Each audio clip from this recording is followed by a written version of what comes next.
పందెం ఏంటో తెలుసుగా? ఒకే గోలీతో ఒకే ఛాన్స్ లో కుండని పగలగొడితే కుండకి 100. ఓకేనా? ఓకే గాని అన్నా ఈసారేంటి కప్పులు వదిలేసి డబ్బుల మీద పడ్డావు? సుబ్బులకి కొత్త డ్రెస్ కొనిద్దాం అనుకుంటున్నా. ఒరే లక్కీ, ఒక్కసారి నీ లక్కీ హ్యాండ్ తో దీన్ని టచ్ చేయరా.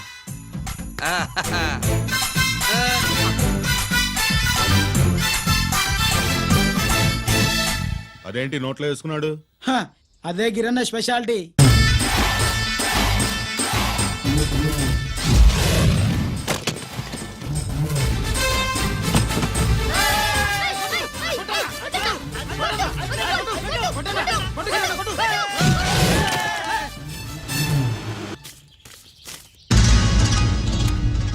ఏంట్రా ఇది?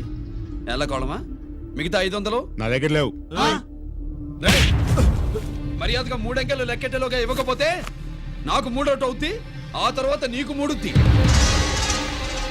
1 2 3.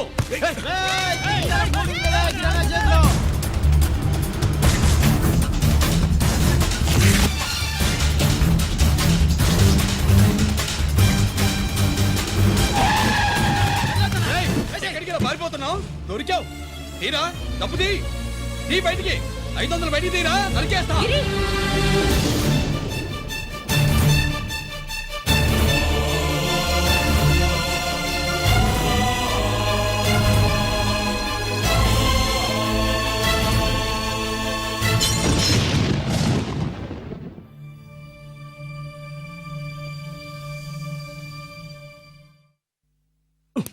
పెద్దాన్ని ఎలా చూడాలనుకున్నాను అలా చూశాను. వీణ్ణి ఎలా చూడకూడదనుకున్నాను అలాగే చూశాను.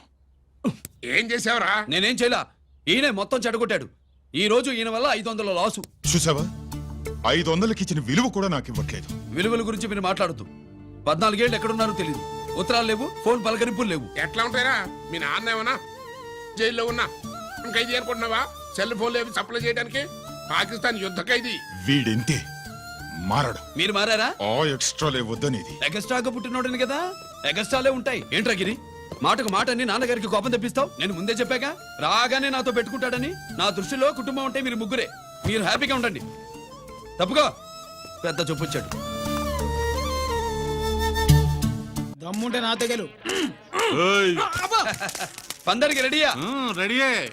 పందెం ఏంటో? ఈ సోడాని ఓపెనర్ తో పని లేకుండా చేత్తో ఓపెన్ చేసి ఎత్తిన సోడా దించకుండా గడగడా తాగేయాలి. తాగితే 200 ఇస్తా. అంతొద్దు, ఇంకో మాట చెప్పు. 500 ఇస్తా. అయితే ఓకే. అవునరా, లక్కీ గాడు ఎక్కడా? ఇంకా రాలేదన్నా. అన్నగిరిన లక్కీ వాళ్ళ అమ్మ నాన్న ముగ్గురు చచ్చిపోయారన్నా. అందరూ పురుగుల మందు తాగేశారన్నా.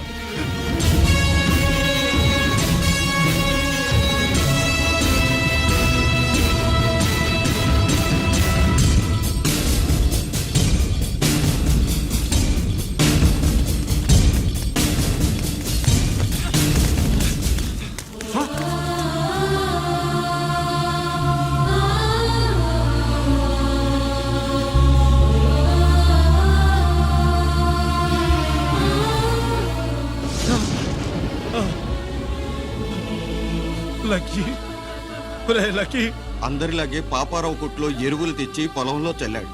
పంట పాడైపోయింది. ఇదేంటయ్యా అని పాపారావు నిలదీసి అడిగితే నీ దిక్కున్న చోట చెప్పుకో అని కొట్టాడంట. పంట పండకపోతే బ్యాంక్ అప్పు ఎలా తీర్చాలనుకున్నారేమో ప్రాణాలు తీసుకున్నారు. మన ఊళ్ళో రైతులందరి బతుకులు ఇట్నే తగలబడ్డాయిరా. ఆ పాపారావు గాడు కల్తీ ఎరువులు అమ్మినంత కాలం మనం ఇలాంటి చావుల్ని చూడాల్సిందేరా. వాళ్ళు పోవటమే కాకుండా అనవసరంగా పసిపిల్లని కూడా తీసుకుపోయారు.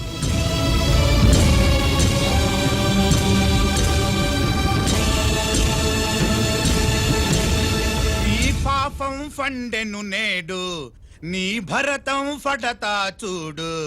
నీ ఫాలిటి ఎముణ్ణి నేను, నీ కరెక్ట్ మొగుణ్ణి నేను. బాగా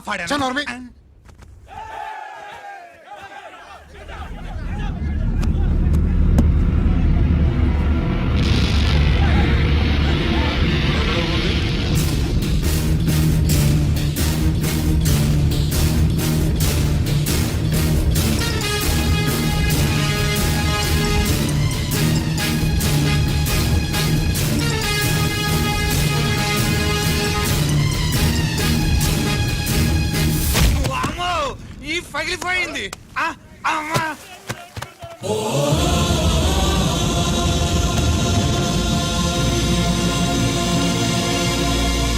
ఏంటిది ఇదేమన్నా హాస్పిటల్ అనుకున్నావా? వీడికి ప్రాణం లేదు. అయితే ఇక్కడికి ఎందుకు తీసుకొచ్చావు? తీసుకెళ్ళి శ్మశానంలో తగలై. ఏయ్! రైతులు పంటలు పండిస్తున్నారు కానీ పంటను ఎప్పుడు కల్తీ చెయ్యరు. కల్తీ లేని పంటను తిని ఒళ్ళు పెంచుకున్న మీకు మాత్రం కల్తీ అలవాట్లు వస్తున్నాయి. బియ్యంలో కల్తీ, నెయ్యిలో కల్తీ, పాలల్లో కల్తీ, నీళ్లలో కల్తీ, పెట్రోల్లో కల్తీ, విత్తనాల్లో కల్తీ, ఓట్లలో కల్తీ, నోట్లలో కల్తీ, ఆఖరికి పంటను కాపాడే ఎరువును కూడా కల్తీ చేసి పేద రైతుల ప్రాణాలు తీస్తున్నారా? చచ్చిన వాడికి ₹1,00,000 గవర్నమెంట్ ఇస్తుంది కదా. ఆ రూల్ పెట్టాక కూడా చాలా మంది ఆత్మహత్యలు చేసుకున్నారా? ఏయ్, మా దగ్గర ఇంత లెక్చర్ ఇస్తావు. చచ్చిన వాడికి డబ్బు ఇవ్వతే నేను గవర్నమెంట్ సిఫారసు చెయ్యి. సిఫార్సు చేయాల్సింది మీలాంటి వాళ్ళను కాల్చి చంపమనరా? కరువు కాటకాలు రైతుల కడుపు మీద మాత్రమే కొడితే మీ కల్తీ ఎరువులు వాళ్ళ బతుకు మీద దెబ్బ కొడుతున్నాయిరా కుక్కల కొడకల్లా. రేయ్, ఆ లారీలో ఉన్న బస్తాలన్నీ దించండ్రా.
రేయ్, తల్లిదండ్రులు దహనం చేయాల్సిన వీడి చేత వాళ్ళ చావులకి కారణమైన మీ పాపాల్ని తగలబెట్టిస్తాను.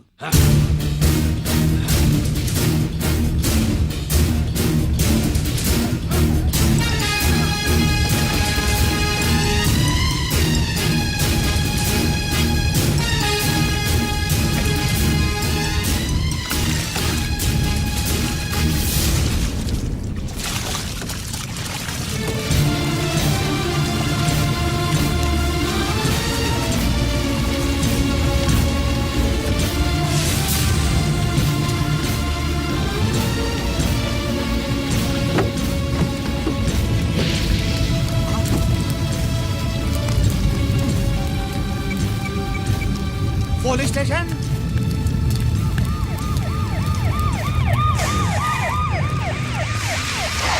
ఇన్స్పెక్టర్ గారు, ఇన్స్పెక్టర్ గారు, వీడేసారు ఇదంతా చేసింది. ఎవడో చచ్చాడని చెప్పి జనాలందరినీ వేసుకొచ్చి మమ్మల్ని అందరినీ కొట్టి నా బస్తాలని తగలబెట్టేశారు సార్. ఏంటి నువ్వేనండి ఇవన్నీ గాలి చేసినది? నేను కాదు, నేను నేను నేను నేను నేను నేను నేను నేను కాదు నేను కాదు నేను అంతా నానంతే నానంటున్నారు. వీటికి అల్లూరి సీతారామరాజు ఫ్యామిలీకి ఏదైనా కనెక్షన్ ఉన్నదా? ఈందే యాంజల్లేనండి.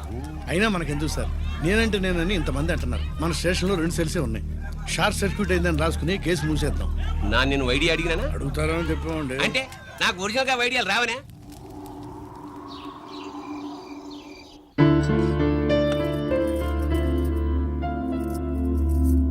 ఆగు రాజేశ్వరి.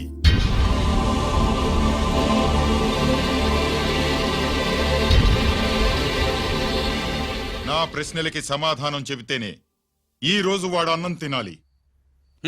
ఎలా కనపడుతున్నాను మీకు? 10 ఏళ్ల పసిబిడ్డలాగానా? గిరి నువ్వు ఆగమ్మా. ఆయన బెత్తం పట్టుకుంటే చేయి చాపడానికి, గడియారం పెట్టి నిమిషాలు లెక్క పెడితే ముద్దలు మింగడానికి నేను ఇంకా పసిబిడ్డను కాదు. అదే అదే అలా అడ్డంగా మాట్లాడితేనే ఇంట్లో నుంచి వెళ్ళగొడతాను. మీరు లేకుండా 14 ఏళ్లు బతికాం, అది మర్చిపోకండి. ఏంట్రా నీ ఆవేశం? జనాన్ని పోగేసుకెళ్ళి అరుంధతి ఫెర్టిలైజర్స్ ని ఎందుకు తగలబెట్టావరా? పాపారావుని తగలబెట్టడం బాగోదు గనుక. చూసావా, చిన్నప్పుడు కత్తి దొరుకుంటే చంపేసేవాణ్ణన్నాడు. ఇప్పుడు తగలబెట్టడం బాగోదు గనక వదిలేశానంటున్నాడు. వీడిలో మనిషి కాదు, హంతకుడున్నాడు. తప్పు చేసిన వాడిని చంపిన రాముణ్ణి కృష్ణుణ్ణి దేవుళ్ళుగా ఈ దేశంలో కొలుస్తున్నప్పుడు, తప్పు చేసిన వాడిని వర్గ శత్రువుగా నరికేస్తున్న తీవ్రవాదులతో ప్రభుత్వం సంధి సంభాషణలు చేస్తున్నప్పుడు, ఒక రైతు కుటుంబ చావుకి కారణమైన పాపారావు మీద నేను తిరగబడితే తప్ప? నువ్వెవడివిరా తిరగబడ్డానికి? పోలీసువా? ఆ పోలీసులే మాకు రక్షణ కల్పించండి బాబోయ్ అని రోడ్డు మీద ఊరేగింపులు చేస్తున్నారు. పోలీసులు వచ్చినప్పుడు నీ టైం బాగుండి నేరం మేమే చేశామని జనం ఒప్పుకున్నారు గనక నువ్వు తప్పించుకున్నావు. లేకపోతే ఈ పాటికి ఇక్కడ కాదు, కటకటాల వెనకుండేవాడి. బాగా గుర్తు చేశారు. అసలు ఈ ఇంటికంటే నాకు జైలే బెటరు. ఏంట్రా ఆ మాటలు? లేకపోతే ఏంటమ్మా, గడ్డి తింటున్న పశువును కూడా మనిషి అదిరించాడు, అటువంటిది అన్నం తింటున్న నన్ను?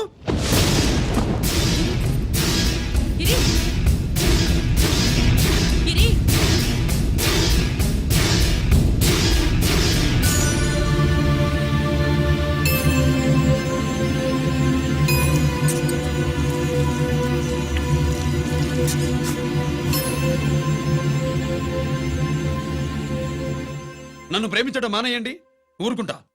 ద్వేషిస్తే సహించండి.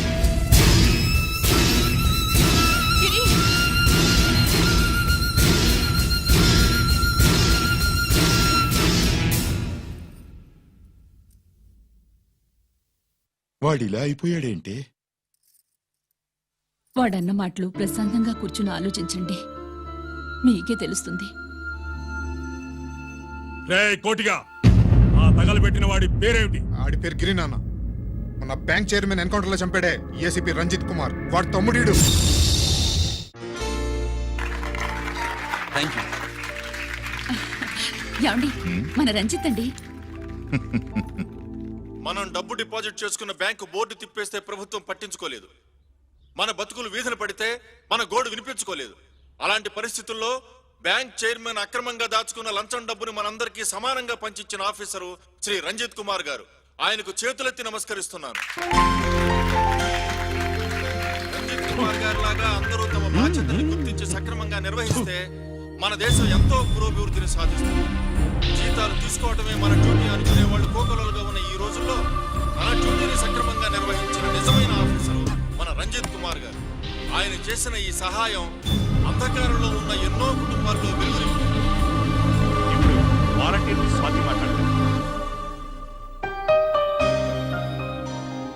మామూలుగా ప్రజల కోసం రిస్క్ చేసిన ఆఫీసర్స్ ని ప్రభుత్వం ప్రమోషన్ ఇచ్చి సత్కరిస్తుంది.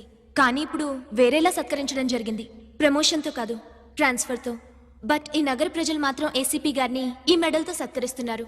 ఇది గవర్నర్ గారి మెడల్ కన్నా, ప్రెసిడెంట్ మెడల్ కన్నా గొప్పదని నా ఉద్దేశం.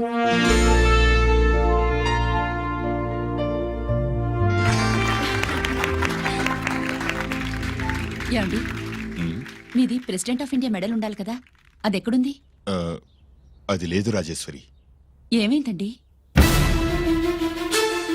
పోయింది, పోగొట్టుకున్నాను. అదేమిటండి అంత విలువైన మెడలు? పోయిందని చెప్తున్నాను కదా, విసిగించకు.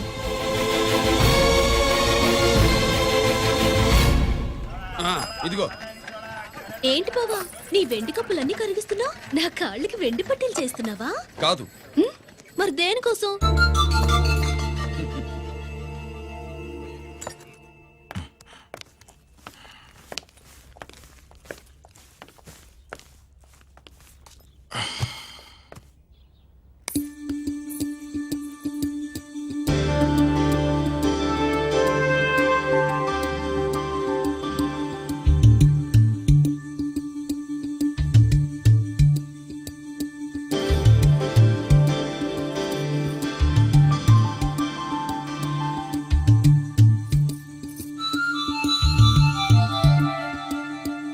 ఏమండి, మీ ప్రెసిడెంట్ మెడల్ పోలేదండి, అదిగో అక్కడే ఉంది చూడండి. అది నాది కాదు రాజేశ్వరి. నువ్వే చేయించానని చెప్పు, వెళ్ళు. నా కప్పులను కరిగించి నేనే చేయించానన్నా.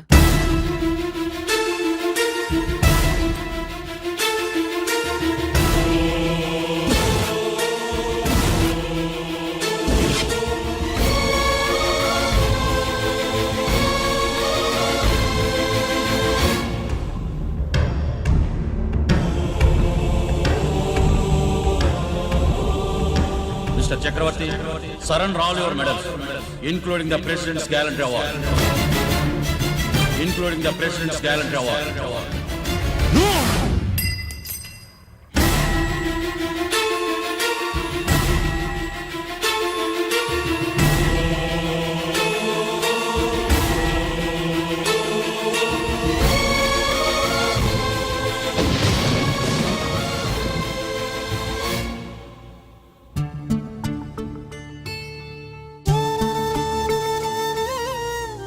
గిరి